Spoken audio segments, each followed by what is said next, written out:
Sino po dito ang, nung panahon po ng martial law ay buhay na o ano? Survey lang, survey. Okay. Sige, sige. Kasi ako, nung pinanganak ako, ang presidente na si Erap. Hindi yun, joke lang. Okay. So alam niyo po noong year 2022, alam niyo po, mayroong controversial na pelikula at isang parang isang palabas na sabay na pinalabas dito po sa atin sa Pilipinas. Marahil yung iba ay naintriga din po sa pelikulang yon. Ang pamagat po ng pelikulang yon, yung isa ay ang Made in Malacanang at yung isa naman ay Katips. No? Ito pong dalawang pelikulang ito, magkasalungat po sila. Sabay sila ipinalabas, pero magkasalungat po yung parehas na parehas po. No? Yung Made in Malacanang, ito po ay under the direction of Daryl Yap. Nagpapakita ito sa huling 72 oras ng mga Marcos sa palasyo. Mula sa punto de bisita ng pamilya at kanilang mga kasambahay. Ang Katips naman po ay hango sa direksyon ni Vince Tañada, ay isang musical na nakatuon sa karanasan at paghihirap ng mga aktivistang lumaban noong panahong ng batas militar o noong panahon ng martial law. Siguro marami tayo rito, hati. May pro, mayroong again. No. Hindi ko na po ungkatin kung ano yung mga pinaniniwalaan nyo, no? Sapagkat hindi naman po yun yung pag-uusapan natin. Ang punto ko lang is, meron tayo mga pinaniniwalaan, maging sa mga kasaysayan na meron tayo, no, sa ating bansa. Pero pagdating sa pananampalataya, no, dapat matibay at matatag yung ating pinaniniwalaan. Napakahalaga ng ating pinaniniwalaan sapagkat malaki ang nakasalalay dito. Maaaring sa mga ganong issue, hindi tayo nagkakasundo-sundo. Meron tayo kanya-kanyang saloobin. Pero pagdating sa pananampalataya, kailangan tiyak tayo. At kung tayo ay nasa tamang pananampalatayang Kristyanismo, dapat pare-parehas tayo. Sapagkat napakalaki nga po na nakasalalay dito. Hindi lang ang magiging kalagayan ng ating buhay ngayon, kung paano tayo lumakad sa ating buhay espiritual at lumago sa pananampalataya, kundi maging ang ating buhay sa hinaharap, sa walang hanggan, sa harapan ng ating Diyos na manlilikha. Kaya dapat, pag tinanong ka anong pinaniniwalaan mo, hindi mo pwedeng sabihin, kung ano yung pinaniniwalaan ng Cornerstone City Church, yun ang pinaniniwalaan ko. Kung ano yung pinaniniwalaan ng mga magulang ko, yun ang pinaniniwalaan ko. Hindi dapat ganun. Dapat alam mo kung paano ka tatayo sa pinaniniwalaan mo. Kasi sa panahon natin ngayon, napakaraming mga aral. At ito, masasabi ba natin na ang mga umiiral na aral at katuruan ay may sapat na katibayan sa kasalukuyang panahon natin ngayon upang ang mga tao ay makasumpong ng tiyak na kaligtasan?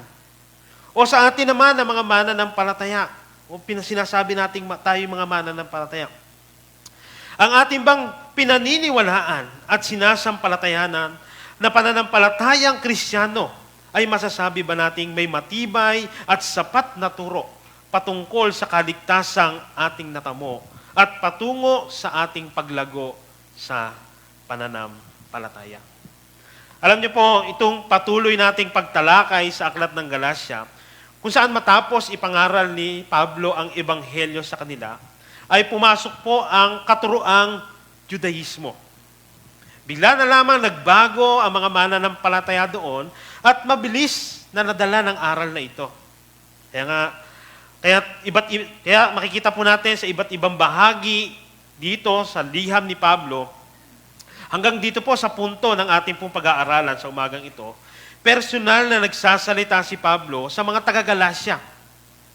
Ngunit makikita natin, sa kanyang personal na pagsasalita, laging nandoon yung layong pagtibayin ang isang doktrinal na punto or argumento. Bagamat naging mataas ang tono ni Pablo sa paraan ng kanyang pagsalungat sa kanila para lang magising sila sa tila ba kahibangan sa pakikinig at pagsasagawa sa katuroang Judaismo. Na halos pagsabihan na sila ni Pablo na mga hangal. Sabi niya sa chapter 3 verse 1, at makaranas siya ng paggamba na baka masayang ang kanyang pagpapagal sa kanila. Chapter 4 verse 11. Nagkaroon ng pagbabago sa tono ng kanyang pagsasalita sa bahaging ito ng sulat ni Pablo, kung saan ito po yung ating tatalakayin sa umagang ito. Mapapansin po natin dito, nagsalita siya sa kanila bilang isang kaibigan na lubhang nasaktan sa kanilang ginawa.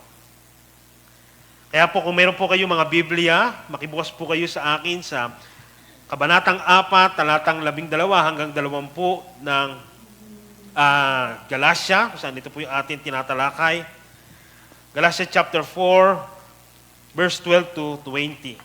Kung inyo po nakita, ay bilang paggalang sa pagbasa ng salita ng Diyos, tayo po lahat ay tumayo. Aking po babasahin at inyo na lamang pong sundan. Sabi ng verse 12, mga kapatid, nakikiusap ako sa inyo, kayo'y maging kagaya ko sapagkat ako'y naging katulad din ninyo. Wala kayong ginawang masama sa akin. Nalalaman ninyo na dahil sa karamdaman ng katawan, ay una kong ipinangaral sa inyo ang Ebanghelyo. Bagamat ang aking kalagayan ay naging isang pagsubok sa inyo, hindi ninyo ako hinamak o kinasuklaman, kundi tinanggap na gaya ng isang anghel ng Diyos, gaya ni Kristo Jesus. Nasa na ngayon ang inyong kagandahang loob, sapagkat ako'y nagpapatotoo sa inyo na kung maaari sana'y dinukit na ninyo ang inyong mga mata at ibigay sa akin. Ako ba ngayon naging kaaway ninyo sa pagsasabi sa inyo ng katotohanan?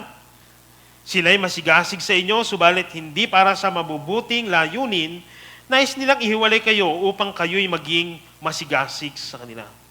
Subalit mabuti ang maging laging masigasig sa mabuting bagay at hindi lamang kapag ako'y kaharap ninyo. Minamahal ko mga anak, na para sa inyo ay muli ako nakararanas ng hirap ng panganganak hanggang si Kristo'y ay mabuo sa inyo. Nais kong makaharap kayo ngayon at baguhin ang aking tono sapagkat ako'y nag-aalinlangan tungkol sa inyo. Purihin ang Diyos sa pagkabasa ng kanyang salita, tayo manalangin. Ama naming Diyos na dakila, makapangyarihan sa lahat. Ang aming napakinggan at binasa ay mga salita mo. Purong salita mo na nagpapahayag ng katotohanan. Wala kaming anumang kakayanan at kapasidad na ito'y maunawaan. Kaya naman nagpapakumbaba kami at nagsusumamo sa patnubay at gabay ng iyong Santong Espiritu. Buksan mo ang aming mga puso't isipan at ang aming mga paningin tungo sa kaunawaan ng iyong salita.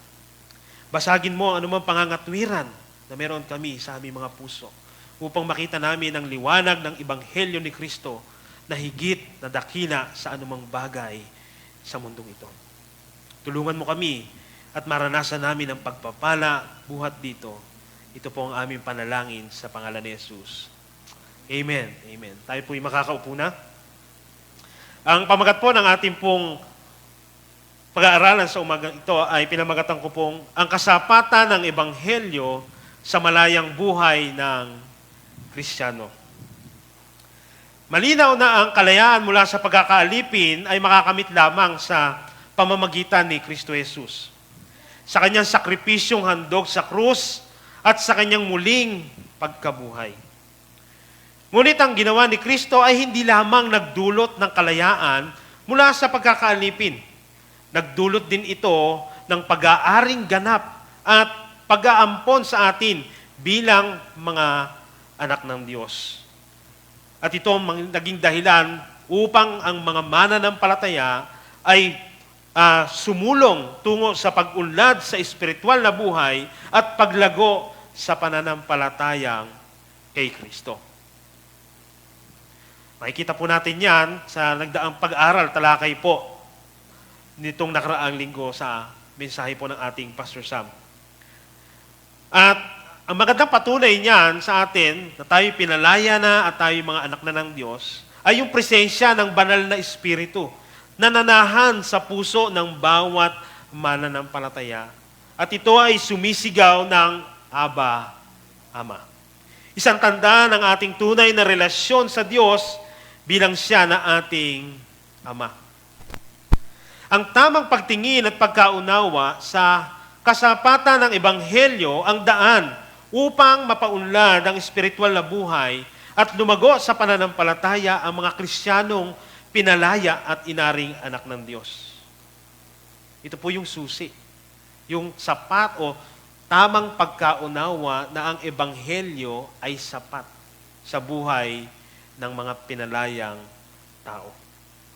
Dapat ang pagsulong at ang ating pag-unlad at ating paglago ay nakaangkla dito. At siyempre, dapat umaabante tayo. Sabi nga, dapat hindi tayo tumatandang paurong. Ito ang naisip alala at bigyan diin ni Pablo sa mga Kristiyano sa Galacia. Sa kanilang ginagawang pagbaling sa Judaismo at pagtalikod sa Ebanghelyo, ay hindi sila nagpapakita ng pag-unlad at paglago. Bagkos, immaturity sa kanilang espiritual na buhay at pananampalataya.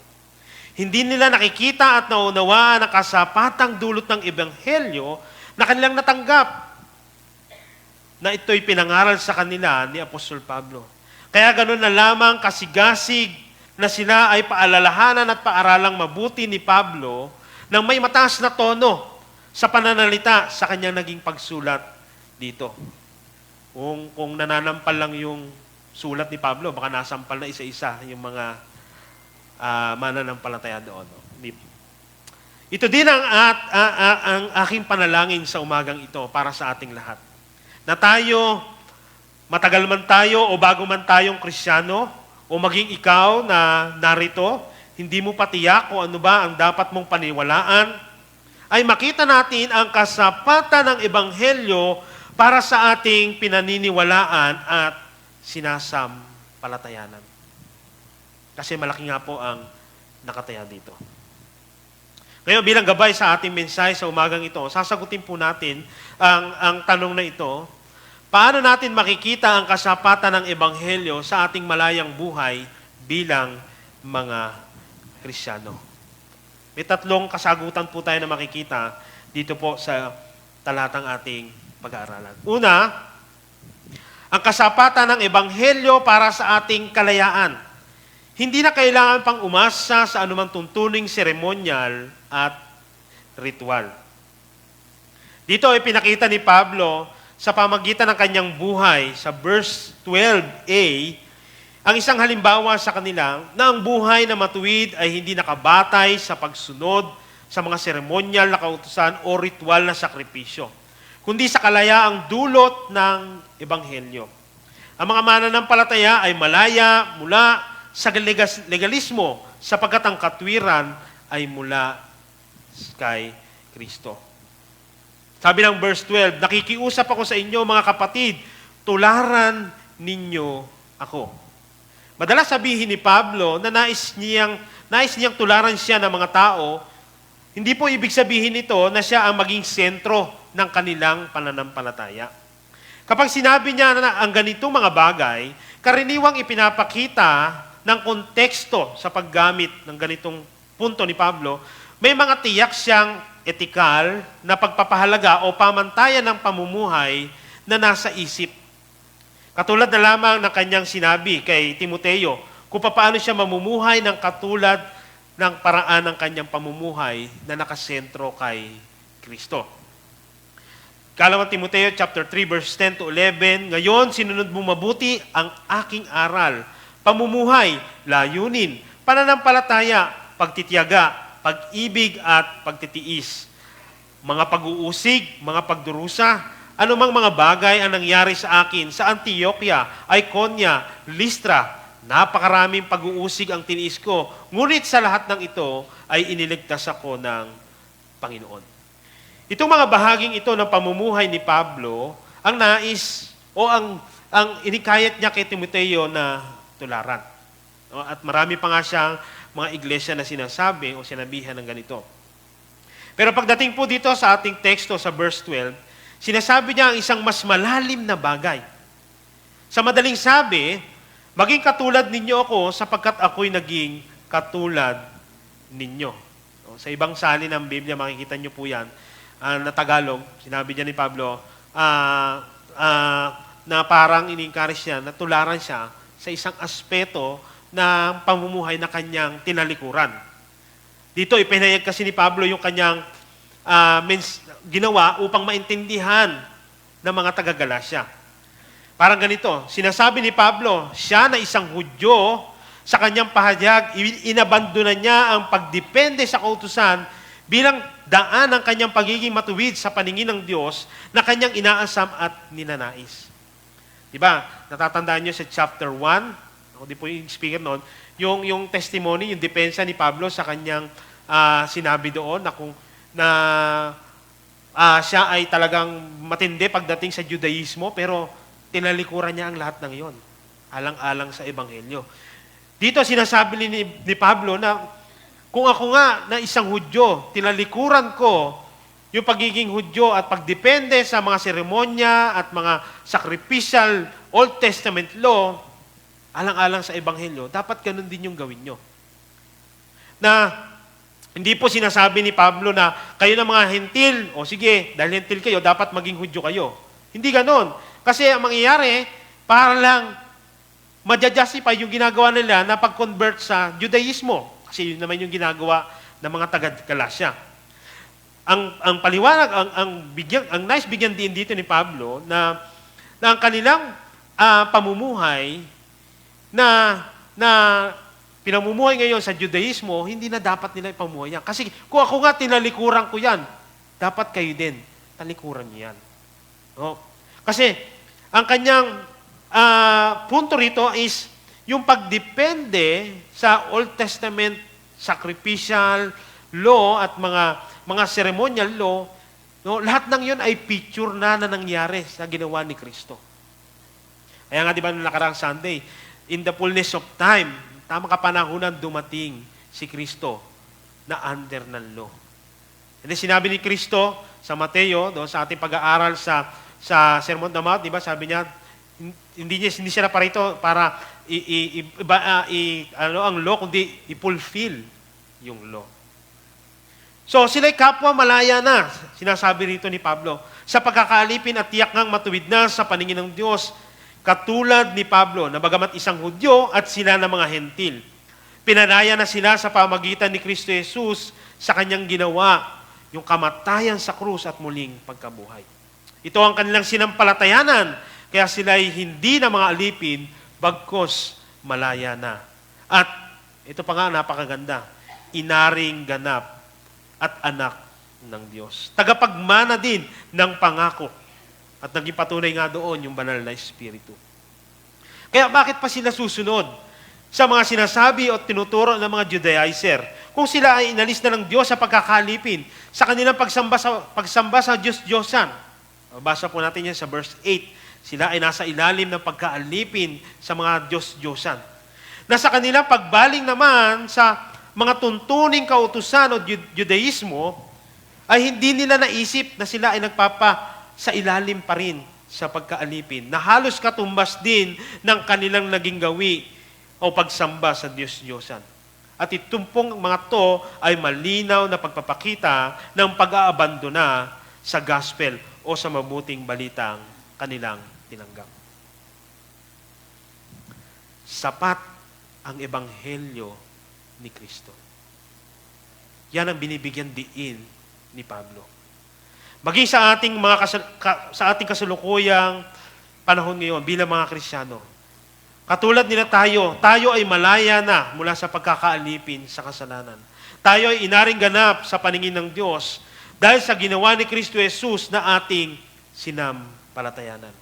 Anumang gawang mabubuti o inaakala natin mga seremonyang paniniwala at mga umiiral na katuruan sa panahon natin ngayon na hindi ayon sa salita ng Diyos at sa liwanag ng Ebanghelyo ni Kristo, lahat po yan walang magagawa. sa kung ano yung kalayaan na meron tayo ngayon.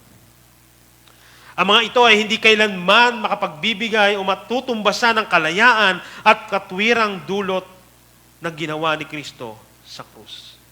Yan ang dapat nating tandaan at ipamuhay bilang malaya at mga anak ng Diyos.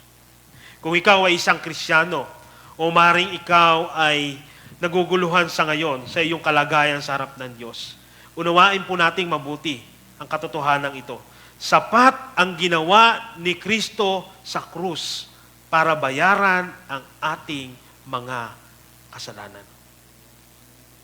Sapat ang ginawa ni Kristo sa krus. Kung ikaw nag-aalinlangan, tingnan mo ang ginawa ni Kristo doon sa krus ng Kalbaryo. Nakakalungkot lang sapagkat marami nagtuturo ngayon, yung mga modern day preacher, yung tinatawag nating prosperity, motivational at inspirational speaker. Wala naman pong problema dyan kung ang kanilang mga tinuturo ay nasa liwanag ng Ebanghelyo ni Kristo. Pero ang nakalulungkot sa panahon natin ngayon, ito po mga nagtuturo na ito, na mga motivational at prosperity gospel, sila po ang turo nila nakasentro sa tao. Laging ikaw, ikaw, ikaw.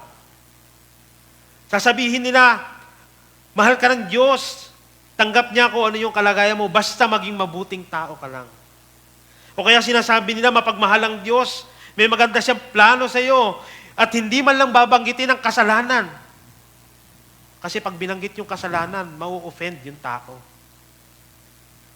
Ganyan ang karaniwan na tinuturo sa panahon natin ngayon. Kailangan ba talagang iwasan na sabihin ang tao'y makasalanan? Yan ba ang tinuturo ng Ebanghelyo? Yan ba ang ipinakita sa atin ng krus ng Kalbaryo nung si Kristo ay nakabayubay doon sa krus? Tandaan natin, wala tayong magagawa para sa ating kaligtasan. Wala tayong ambag o kakayanan. Ano man yan.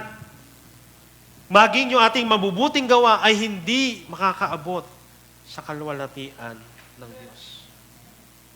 Kahit na sabihin mo kung gaano ka pakabuti, hindi po aabot yan sa pamantayan ng Diyos. Tanging ang paraan lamang ng Diyos at ang lahat ay gawa ng Diyos. Ito ang gospel, ang mabuting balita. Kaya po gusto ko maintindihan natin, mga minamahal, na ang gospel o ang mabuting balita ng kaligtasan ay patungkol sa ginawa ng Diyos para abutin ang makasalanang tao sa pamagitan ng sakripisyong handog ni Jesus sa krus at sa kanyang muling pagkabuhay. Yan po ang mabuting balita. At atin lamang ito matatanggap o natanggap ang kaligtasang ito sa pamagitan ng biyaya lamang at pananampalataya lamang na naroon ang pagsisisi sa kasalanan at tanging kay Kristo lamang. Buhat sa ating pagkaunawa sa gospel na ipinahayag sa atin ng Diyos. Efeso chapter 2 verse 8 to 9, manimit natin napapakinggan to, subalit unawain nating mabuti ang katotohanan na sinasabi rito na walang anumang gawa ang mayaambag sa kaligtasan. Lahat ay gawa ng Diyos. Sa biyaya lamang, sa pamagitan ng pananampalataya lamang kay Kristo lamang. Sapagkat kung sa pamagitan ng gawa, may pagmamalaki tayo. Pero wala tayong may pagmamalaki sa Diyos.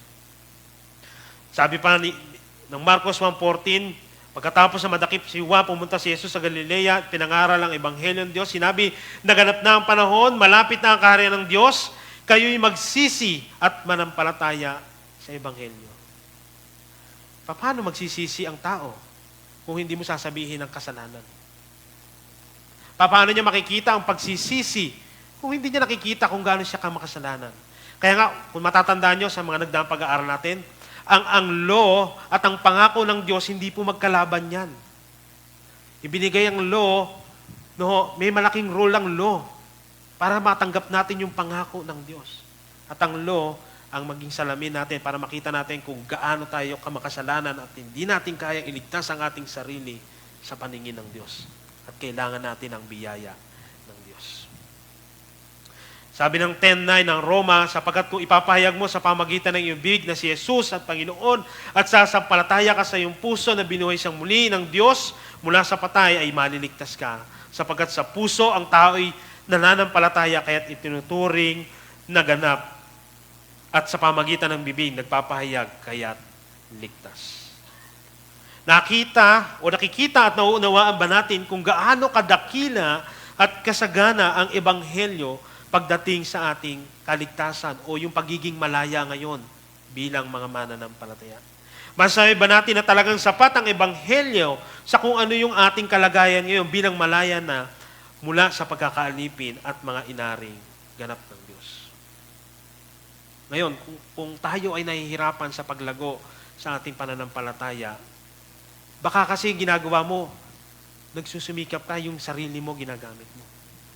Hindi ka dumidepende sa Panginoon. Baka kasi yung ginagawa mo, puro sarili mo lang. Puro ikaw. Kaya ko to. Sige, gagawin ko to. Minomotivate mo pa yung sarili mo. Pero titingnan mo ang Biblia, sasabihin sa iyo, kung magsasalita ang Biblia, sasabihin sa iyo ng Biblia, wala kang magagawa. Wala kang magagawa. Wala kang magagawa kapag ikaw ay hiwalay kay Kristo.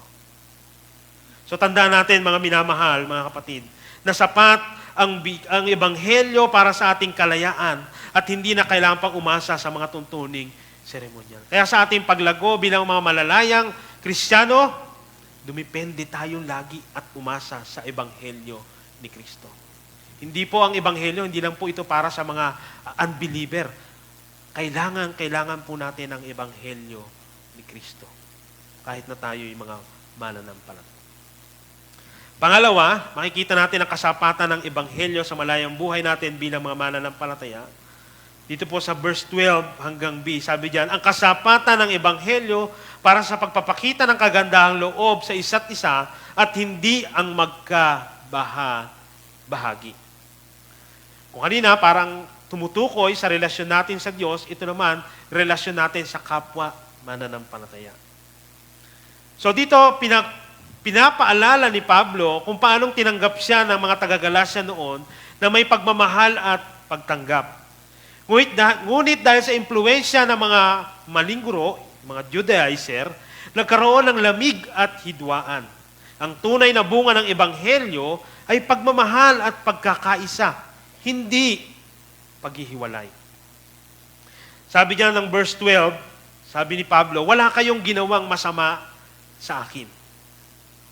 Ang pahayag nito ay medyo mahirap unawain at maaaring tumutukoy sa isang sitwasyon na hindi natin alam ngayon, maging sa kasaysayan. No? Gayunman, maaari din ito isang paraan ng rhetorical na pagpapahayag na nagbubukas sa paglalarawan ni Pablo dito po sa mga sumusunod na talata, sa verse 13 and 14, kung saan binanggit niya ang kabutihang ipinakita sa kanya ng mga taga-Galacia noong siya'y kasama pa nila. Sabi ng verse 13 and 14, alam naman ninyo na kaya ko ipinangaral sa inyo ang magandang balita ay dahil nagkasakit ako. Kahit man hindi nyo ako itinakwil o tinanggihan. Kahit na naging pasanin ninyo ako dahil sa aking karamdaman, sa halip tinanggap ninyo ako na parang anghel ng Diyos at para pangang si Kristo Jesus. Now, hindi natin tiyak kung ano ang eksaktong pangyayari sa likod ng pahayag na ito ni Pablo. Maliwanag na mayroon siyang mayroon siya isang uri ng pisikal na karamdaman na naging dahilan kung bakit na ipangaral niya ang ebanghelyo. No? Hindi agad siya umalis doon sa Galacia at nagkaroon ng pagkakataong may pahayag ang ebanghelyo. So magandang bagay. No? Sabihin, tunay nga na nagkakalakip-lakip lahat para sa plano ng Diyos. So dahil sa sakit nito, hindi siya umalis agad sa Galacia. Napigilan nito yung paglalakbay ni Pablo sa ibang lugar. Ang sakit at nito ni Pablo, na sinabi niya na malubha at halata, no? Ito yung sinabi ni Pablo dito kasi yung sa original word, yung pagsubok dito ay parang isang tukso na talagang pag nakita nila si Pablo, tatanggihan nila si Pablo. So, merong ilang espekulasyon na nagsasabing ang naging sakit po ni Pablo ay malaria. Nang dumating si Pablo sa southern shore ng Galatia, which is ito po yung modern day Turkey, ang lugar na iyon ay matubig at malamok. Dahilan para siya ay magkaroon ng malaria. At sa panahon nila, ang paggamot sa malaria ay ang pagpunta sa matataas na lugar o mabundok na lugar na may malamig na klima. Ito marahil na naging dahilan kaya siya nanatili sa Galatia at naipangaral sa kanila yung Ebanghelyo. So, yan po ilang spekulasyon. Ganun pa man, hindi natin alam, pero maliwanag na ito yung naging dahilan kung bakit nanatili si Pablo sa Galatia at naipangaral sa kanila yung Ebanghelyo. Ganun pa man, ito, hindi po naging hadlang yung kanyang karamdaman para tanggapin ng mga taga-Galatia yung mensahe ng Ebanghelyo na dala ni Pablo. Alam niyo po, doon sa unang Greco-Roman na world, maaaring maging malupit ang pakikitungo ng mga tao pagdating sa mga nagdurusa o may mga sakit. Madalas silang tinutuya o kung minsan dinudraan, hinahamak. Ganyan po ang ginagawa. Karaniwan,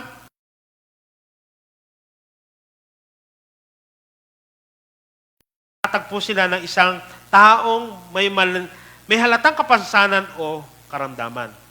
Bilang sa kanilang paniniwalang, ito ay paraan upang itaboy yung masamang espiritu. Ang mga salitang ginamit po doon sa hamakin, sa Griego, at kasuklaman, dustahin, ay mayroong tumutukoy ng ganitong pag-uugali o tumutukoy sa ganitong pag-uugali. Ngunit hindi nagpadala ang mga taga-Galatia sa ganitong tukso. Hindi po sila naging makasarili sa kanilang pagtrato kay Pablo. Sa halip, tinanggap nila si Pablo na parang isang anghel ng Diyos at para pang si Kristo. Ganyan nila pinakita sa pasimula yung kagandahang loob nila dahil sa Ebanghelyo na dala ni Pablo. Ganun pa naman, bigla silang nagbago. Sabi ng verse 15,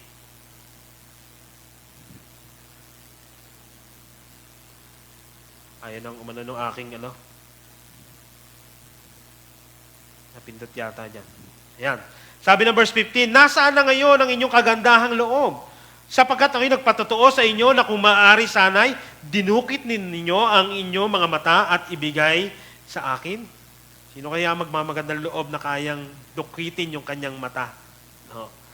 So may mga nagsasabi kasi na si Pablo ay may masamang kalagayan pagdating sa kanyang paningin.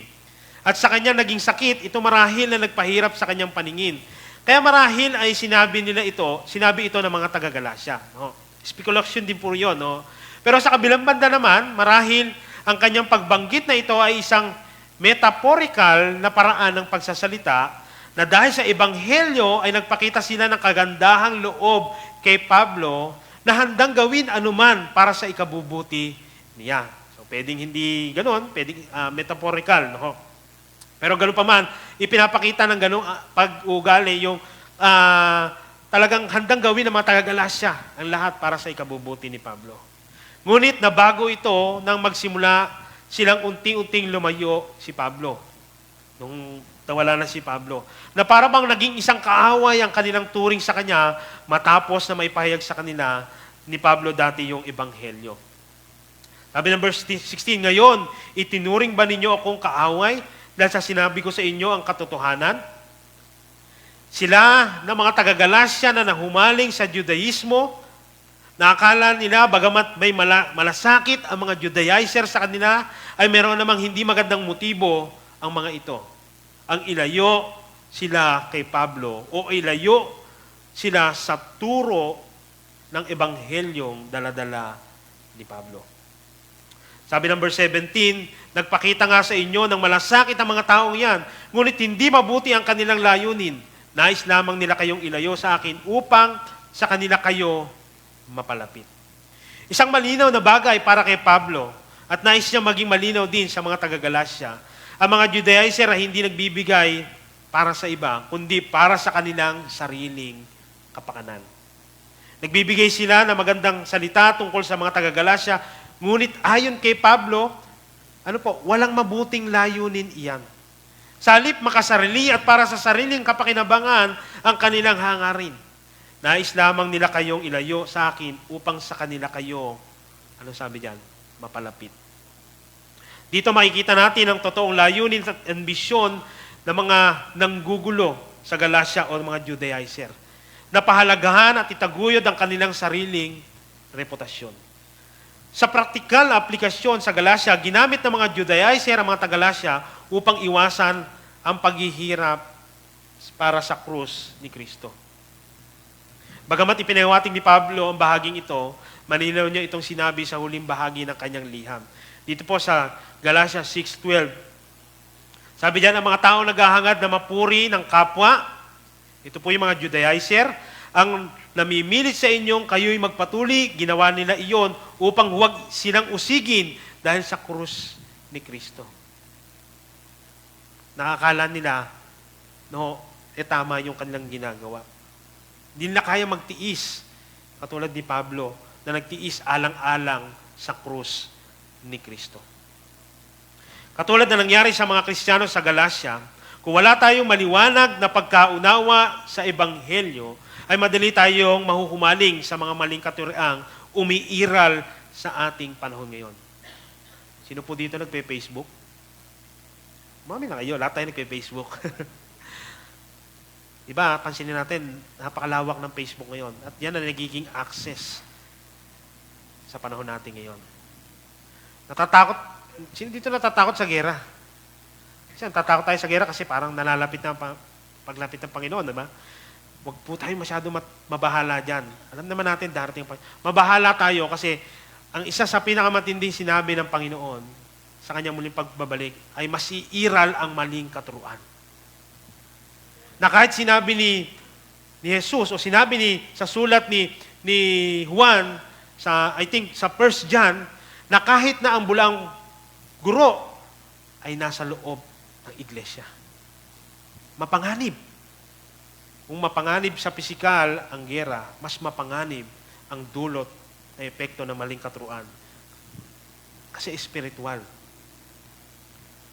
So dito, kung wala tayong sapat na pagkaunawa, na ang Ebanghelyo ay sapat, lalo na sa ating relasyon bilang mga mananampalataya, baka yung kapatid natin sa pananampalataya na mabuti yung ginagawa, ituring mong kaaway. Na parang yung ginagawang pagdidisiplina, pagtuturo sa atin, pangangaral sa atin, dahil sa mali nating ginagawa, nire-reject natin. Ayoko na doon sa church na yon.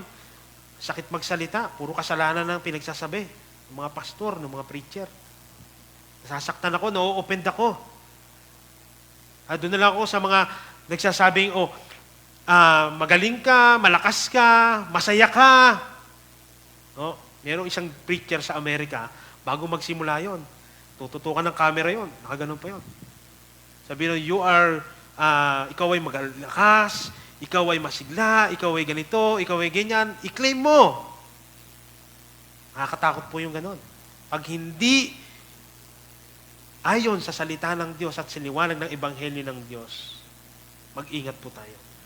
Kasi ang mga matatamis at magagandang salitang kanilang binibitawan, ang mga pangakong kanilang sinasabi na talaga namang maganda kung ating mapapakinggan, ngunit sa likod nito ay nagtatago ang lihim ng kamalian at personal na interes na nakaugat sa sentro ay ang tao at hindi mismo ang Diyos at kay Kristo. Kung wala tayong malalim na biblikal na pagkaunawa sa ating paniniwala at sinasampalatayanan, hindi po natin ito basta makikita. Hindi po natin ito basta mapapansin. Na parang nakita mo, ang sarap, ang ganda ng sinasabi. Yayaman ka, i-claim mo ngayon. Diba? Ang pastor namin, hindi nagsasabi ng ganun. Pag umakyat sa pulpit, lagi na lang sinasabi, ito yung sa Bible. Diba? Ingat po tayo.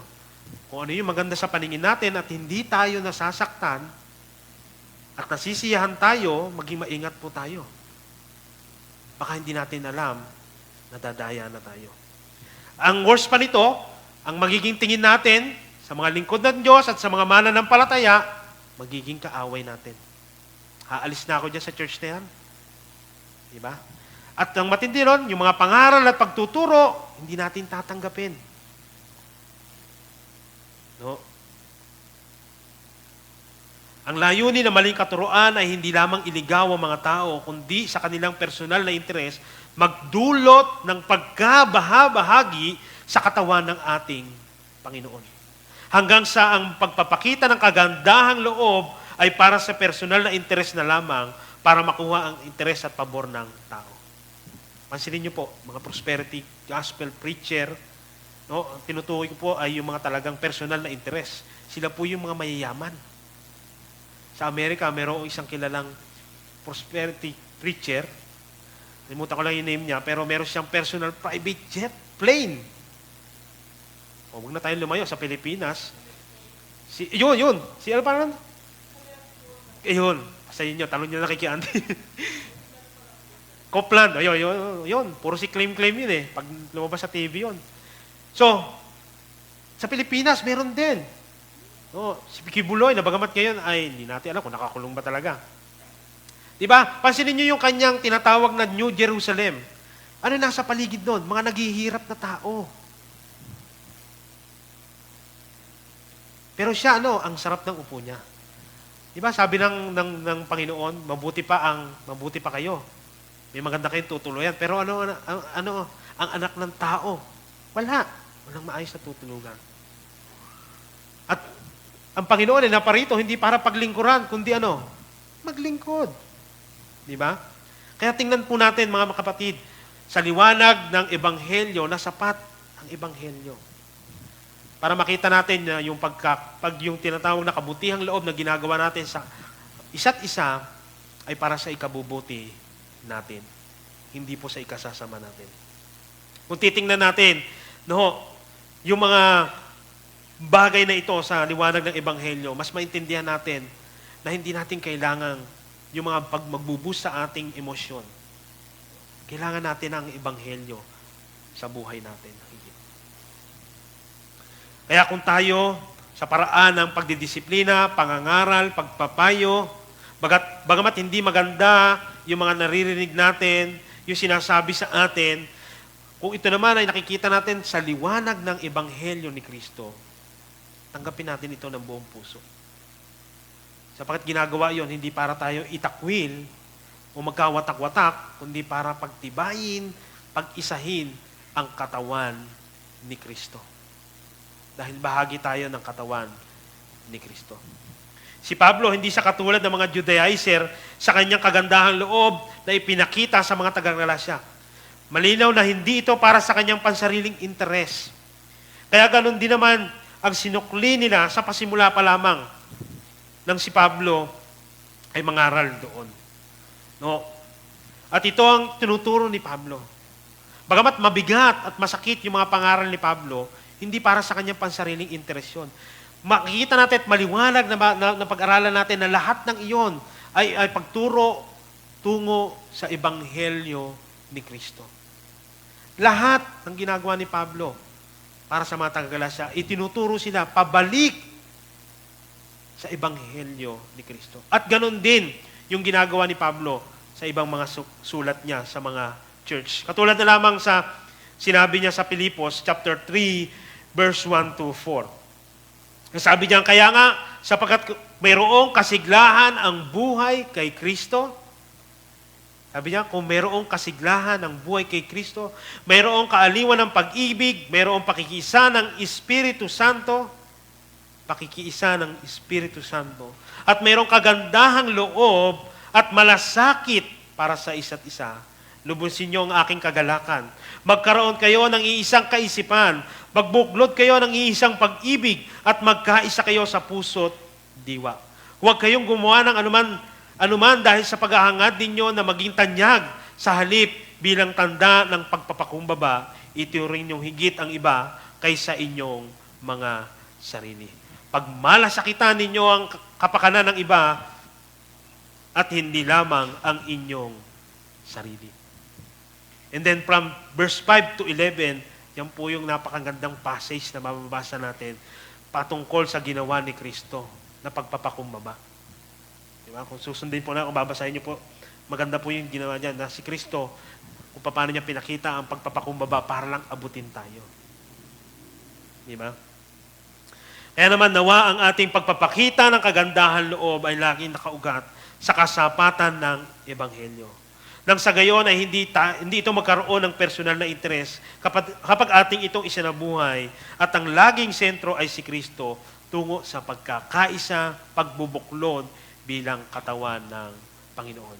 Kung tayo man po ay nagbibigay pangaral sa ating mga kapatid, sikapin natin ang kagandahang loob na ginagawa natin ay nakasentro sa kasapatan ng Ebanghelyo. At kung tayo naman ay tumatanggap ng mga pangaral mula sa ating mga kapatid, buksan natin ang ating puso't isipan na may diwa na ang ginagawa nila ay nakasentro sa Ebanghelyo ni Kristo.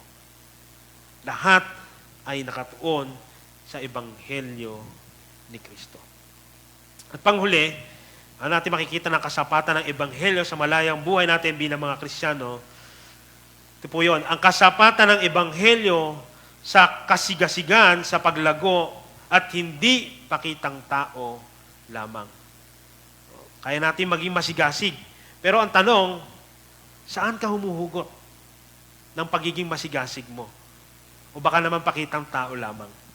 Inihambing ni Pablo yung kanyang puso sa mga Judaizer. Ang mga ito ay naghahangad ng papuri sa sarili, ngunit si Pablo ay handang magdusa upang mahugi si Kristo sa buhay ng mga mananampalataya. Ang tunay na layunin ng Ebanghelyo ay spiritual formation, na si Kristo ay mahubog sa kanilang o sa ating mga buhay. Sabi ng verse 18, hindi masama ang magmalasakit. Kung palaging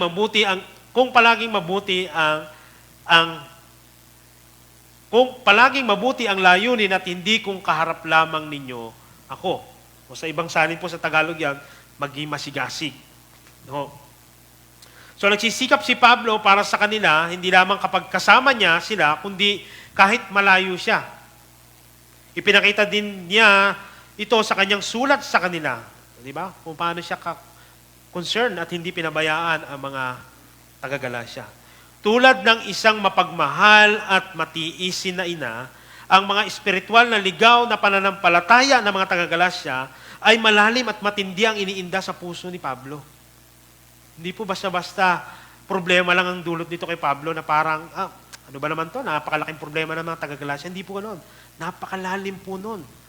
Ang naging epekto sa puso ni Pablo para talaga siyang hindi na magdamdam, kundi para balikan muli at pangaralan muli ang mga taga-Galasya. Sabi ng verse 19, pansinin niyo anong ginamit ni Pablo. Sabi niya, mga anak ko, dahil sa inyong minsan pa ako nagdaranas ng hirap, tulad ng ano daw, hindi ko po alam, hindi ko maintindihan niya kasi hindi naman ako nanganganak. Babaeng nanganganak. Mga magulang, mga nanay, madali po bang manganak? Di ba, minsan, sabi natin, ano ba naman itong anak ko, napakapasaya, akala mo, napakadali kita ipanganak. Hindi po biro. Sa panahon natin ngayon, hindi lang masakit, mahirap, magastos. Lalo kapag cesarean, di ba? So, napakatindi. Ramdam ni Pablo yung matinding pagkabahala. Kung paano inintulad niya yung kanyang nararamdaman katulad ng isang babaeng nanganganak. Yung matindi yung sakit, yung tanungin niya lang natin yung mga nanganganak. Pero matindi, hindi biro. Ganoon yung nararamdaman ni Pablo. Ganoon kasakit. Napakaseryoso ng kalagayang kinakaharap ng mga taga-Galasya na isang mapanganib at desperadong sitwasyon. Sapagkat ang kanila sanang pag-unlad, pagiging mature spiritually, at paglago sa pananampalataya, imbis na pasulong, tumatanda silang paurong. Mali ang kanilang daan o ang sanhi ng kanilang kasiglahan sa pag-unlad. Masigasig nga sila sa pagsunod sa kautusan, pero hindi naman yun yung tama. Masigasig nga sila sa paggawa noon, pero hindi naman yun yung tama. Ipinangaral sa kanila ni Pablo ang kanilang, imbis na ang gospel o ang ebanghelyo na nagpalaya sa kanila, na ipinangaral sa kanila ni Pablo, ang kanilang kinahuhumalingan, ay mas naging interesado sila sa mga Judaismo.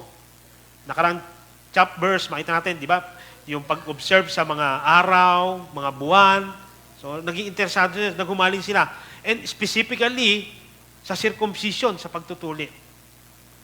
Dahil lamang sa magandang salita na narinig nila sa mga Judaizer, na sa likod nito ay mayroong personal na interest pala. Pero hindi sumuko si Pablo sa mga taga-Galasya. Kahit na ang mga huwad na guro ay nagdulot ng malaking tensyon sa kanilang karelasyon, sa halip, handa siyang dumaan sa emosyonal na paghihirap at magsikap muli. Kahit na ang layo ni Pablo, nararamdaman niya yung matinding hirap, hindi siya sumuko. Bagkus sumulat siya sa mga mananampalataya sa Galasya upang panumbalikin muli yung na hindi nakaayon sa kautusang o anumang ritual, kundi saan? Sa Ebanghelyo ni Kristo. Upang maibalik ang kanilang pagkakaibigan at hikayati sila sa pagsulong sa kanilang buhay espiritual na muling lumago sa pananampalataya. Sa huling bahagi ng talatang 19, makikita natin diyan, sabi diyan, hanggang sa ganap kayong mahubog kay Kristo. O sa ibang salin, hanggang sa ganap na mahubog sa inyo si Kristo. Makikita natin dito na bigla nagbago yung talinghaga ni Pablo. Kung kanina inilarawan niya ang sarili na parang isang ina na mga anak, ngayon naman ay inilarawan niya ang mga taga-Galasya na parang sila naman ngayon yung nagdadalang tao. No? Na mayroong bagong buhay na unti-unting nahuhubog sa kanilang sinapupunan. Yung salitang Griego na isinaling mahubog o mabuo, karaniwang ginagamit po ito noong panahon ni Pablo upang ilarawan ang pagkahubog ng isang sanggol sa sinapupunan ng ina. Ipinakita nito ang isang mahalagang katotohanan dahil sa pakikipagsa ng mga taga-Galasya at ng mga mananampalataya kay Kristo sa pamagitan ng pananampalataya, hindi lamang tayo napabilang sa pamilya ng Diyos dahil naging anak tayo, kundi si Kristo rin ay nanahan sa atin sa pamagitan ng kapangyarihan ng banal na Espiritu. Galatia 3 verse 26, 27, dahil sa inyong pananalig kay Kristo Jesus, kayong lahat ay naging anak ng Diyos, sapagkat ang lahat ay nabautismohan kay Kristo at pinananahanan ni Kristo. Ito yung nadaanan natin. Sabi nito ni Pablo, hindi na siya nabubuhay sa kanyang sarili, kundi sino na yung kinabubuhay niya? Si Kristo. No. And Efesos 16:17, makikita rin natin dito sa inyo ipinagkaloob niya ay sa kayamanan ng kanyang kaluwalhatian, kayo pala pangyarihan sa pamagitan ng kanyang Espiritu ng pagkataong loob upang si Kristo ay manirahan sa inyong mga puso sa pamagitan ng pananampalataya. Layunin ni Pablo na patuloy silang gabayan hanggang sa prosesong ito ay ganap na maabot ang espiritual na pagkalago. Hanggang sa si Kristo ay ganap na mahubog sa kanilang buhay, no, na ito naman yung nais ni Pablo na makikita natin sa verse 20. Sabi diyan, ibig ko sana kayong makaharap para masabi ko ang aking saloobin sapagkat gulong-gulo ang aking isip tungkol sa inyo. Kung saan talagang halos parang wala nang maisip na solusyon si Pablo kundi talagang puntahan sila at makausap ng personal para maiparamdam sa kanila at mabigyan sila ng kaliwanagan. No? At ito naman yung tinuturo ni Pablo sa ilang bahagi sa Ebanghelyo. So dito makikita natin na ipinapaunawa ni Pablo na nais niyang harapang sabihin sa kanila na maging siya sa kanyang naging daan, sa kanyang spiritual maturity at paglagong pananampalataya at sa kanyang pagkaunawa sa kasapatan sa Ebanghelyo. Ang pagkaunawa sa kasapatan sa Ebanghelyo ang naging kanyang daan. Hindi niya, tinakwil niya yung kanyang sinaunang pananiwala at pinaniniwalaan. Ang kanyang pagiging masigasig ay hindi bunga ng matatamis at mapanlinlang na salita ng Judaismo na naging ugat ng kanyang buhay dati. Kundi ang Ebanghelyo na nagpahayag sa kanya, kaya makikita at masasabi nilang ang mga ipinakitang halimbawa ni Pablo, lalo na sa kanyang pag-unlad sa buhay espiritual at paglago sa pananampalataya, ay hindi pakitang tao lamang.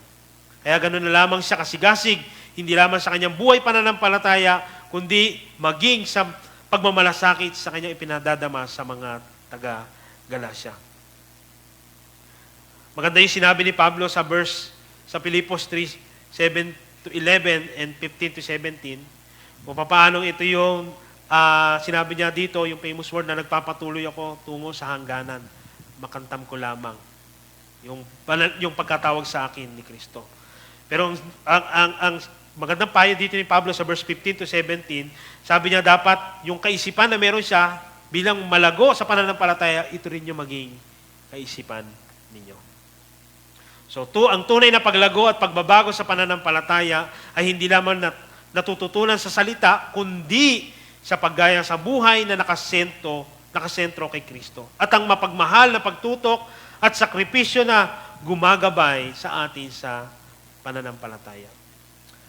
Nawa mga minamahal, mga kapatid, makita sa atin na tayo ay masigasig sa ating buhay espiritual at paglago sa ating pananampalataya dahil sa ating nakita at naunawaan ang Ebanghelyo at ang kasapatan nito sa ating buhay bilang mga malaya na.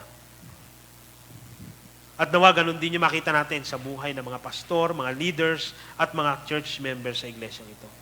Huwag tayong bumase sa anumang matatamis at mga napapanood natin. Huwag natin ibase yung kagandahan ng ating pakiramdam sa mga naririnig natin. Kasi kapag tayo ay nagpasakop sa emosyon, ang emosyon nagbabago. Pero ang salita ng Diyos, hindi kailanman nagbabago. So, lagi natin ito ng ating kumpiyansa sa Ebanghelyo. At ito, pinakamanginda. Sa panahon na tayo nanghihina, huwag tayo maghanap ng mga matatamis na salita. Anong kailangan natin gawin? Sa panahon na tayo mahina, tumingin tayo kay Kristo. Sabi ni Pablo, ngunit sinabi ng Panginoon sa akin, sapat ang biyaya ko para sa iyo, sapagkat ang kapangyarihan ko ay nakikita sa iyong kahinaan. Kaya buong galak kong ipinagmamalaki ang aking mga kahinaan, nang sa ganon ay palagi kong maranasan ang kapangyarihan ni Kristo. Kung lalo natin nakikita ang ating kawalan ng kakayanan, laro rin nahayag kung gaano kadakila at kasapat si Kristo. Bilang pangwakas, mga minamahal, mga kapatid, atin bang nakikita at nauunawaan na ang Ebanghelyo ay sapat sa ating mga buhay? Nawa pagbulay-bulayan po natin ang tanong na iyan sa ating pong pag-uwi, sa ating paglakad at pamumuhay bilang mga Kristiyano. Ang pagkakaroon ng tamang pagkaunawa na ang Ebanghelyo ay sapat para sa buhay ng mga pinalaya ng Diyos mula sa pagkakaalipin ang nagiging daan tungo sa pag-unlad ng espiritual na buhay at paglago sa pananampalataya kay Kristo. Tayo po'y manalangin. Ama naming Diyos, tunay nga po na ang Ebanghelyo na nahayag sa amin ay sapat na para sa amin pong buhay bilang mga pinalaya mo, bilang iyong mga tinanggap at inaring mga anak. Nawa, Panginoon, sa buhay ng bawat isa na narito, sa aming patuloy na pamumuhay at paglakad tungo sa paglago, sa pananampalataya at relasyon namin kay Kristo Jesus. Nawa ang aming maging sandigan at kalakasan ay ang Ebanghelyo na nahayag sa amin. Ang umasa at patuloy na panghawakan ng Ebanghelyo ni Kristo. Tulungan mo kami sa pamamagitan ng iyong banal na Espiritu na makita ang lahat ng ito na mayroong kaliwanagan sa aming puso't isipan. Bigyan mo kami ng kaliwanagan mula sa iyong mga salita. Tuwasakin ang anumang pangangatwiran sa puso at hadlangin sa aming mga puso. Inihiling namin ito na may pagsamo sa pangalan ni Jesus. Amen.